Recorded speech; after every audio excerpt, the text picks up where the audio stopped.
That is why you checked your damn target!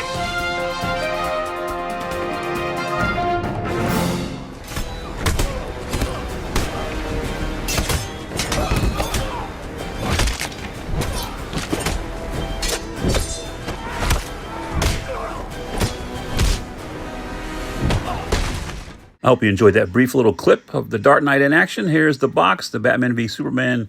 That was the one-sheet poster for the movie.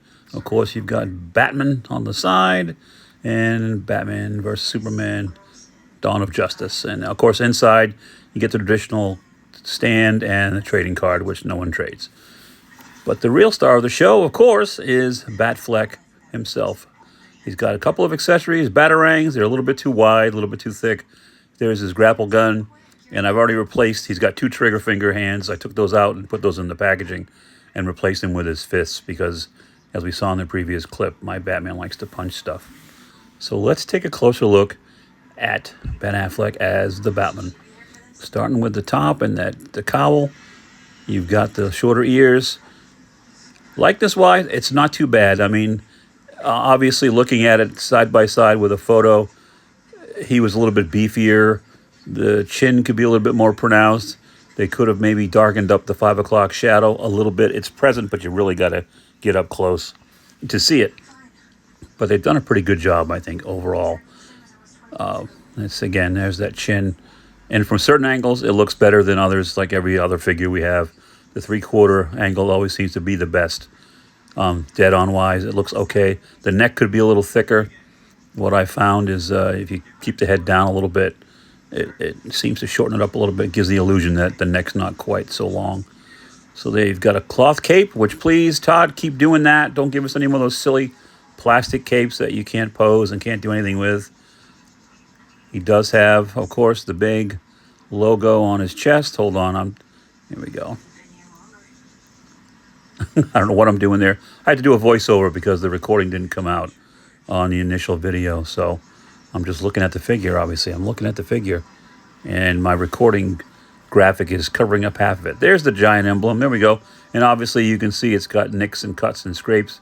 That's made of like 100% Kevlar, so that's supposed to be a, for bad guys to aim at and keep the sensitive parts of Bruce's body intact. They do have some weathering and texturing throughout the whole suit from top to bottom, which is good. It's got that kind of bluish gray almost. Even on the back, I don't know why, there's a hole in the back, small of his back, or top of his back between the shoulder blades. Don't know what it's there for. They did, he's covered up. Here we go. They did put the pouches all the way around on his belt, which is cool. Like I said, he could be the body could be a little bit thicker, a little bit beefier, but it is much bigger than your standard McFarlane figure. The texturing goes all the way down through the legs, and the boots are kind of plain. Excuse me. And they did have gold tips on the front of the boots in the movie. Tread around the outside, peg holes on the bottom of his feet. If you want to use that one stand. He does stand up pretty well on his own. I didn't put him in any crazy poses or anything, but just in a museum pose, he stands up just fine. For those who don't want to display him. For me, of course, he's going back in the packaging. Inbox collector, don't judge me. It's my collection. I'll do with it as I please. But overall, I'm really, really happy with the figure. Some people are customizing pulling off the head and cutting down the ball joint in the neck. I didn't even go over articulation with it. You know how these things work. He's got double jointed arms and knees. He's got toe articulation. And I'm just real happy with it overall. Now, I did go to my local Target and pick this up. I went a few times. Release date was supposed to be Saturday. They didn't have them in. I went back Friday was the release date. I went back Saturday, my normal toy hunt. They said they were here, but still not checked in. Came back Sunday, came back again today. Finally went to the back, and they pulled this for me. I also pulled this Catwoman figure. It's the Platinum Edition. I think there's only one per case, so I grabbed her, Anne Hathaway. I'm not going to open it up, but just I wanted to have it. They also had a couple of the Christian Bale ones in the full sky suit, when he kidnaps the Asian businessman out of the office building, and there's one that's unmasked. That's also a platinum, I believe. So they had one each of those, 3 of these Batman and 1 Catwoman. So I grabbed him and the Catwoman. So there you go. That is your quick little overview of the Batman versus Superman Batman figure from McFarlane Toys.